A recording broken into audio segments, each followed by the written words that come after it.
সত্যি কথা বলি, কোনো টাকা নিছে কিন্তু সেই টাকাটা হাতে আমরা হ্যান্ডেল করি নাই। আমার সহযোগী নিয়োগ হয়েছে, টাকা হয়েছে, কোথায় অ্যাকাউন্টে জমা দেবেন।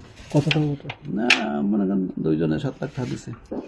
একটা কথা বলবেন, সব তো সত্যি হয়েছে না? হ্যাঁ, কত করে লাগছে নিয়েছেন? সভাপতির আমলে নিয়োগ হয়েছে, এনটিআরসি তো আলাদা কথা। নিয়োগ হয়েছে যেমন এই আমার নুরুল আমিন হয়েছে, মার্জু, 4 জন আছে এখন এখানে। একটা কথা বলবেন, সব তো সত্যি হয়েছে না? হ্যাঁ, কত করে লাগছে নিয়েছেন? কথা বলি এখন এখানে কথা কইছেন না ওনাদের আমার আমলে বা সত্যি কথা বলি, কোনো টাকা নিছে কিন্তু সেই টাকাটা হাতে আমরা হ্যান্ডেল করি নাই, টাকা হাত দিয়ে ধরি নাই। যেমন এই এত টাকা আসছে না, আমার সহযোগী নিয়োগ হয়েছে, টাকা হয়েছে, কোথায় অ্যাকাউন্টে জমা দেবেন। কত টাকা মতো? না মনে করেন 2 জনে 7 লাখ টাকা দিছে।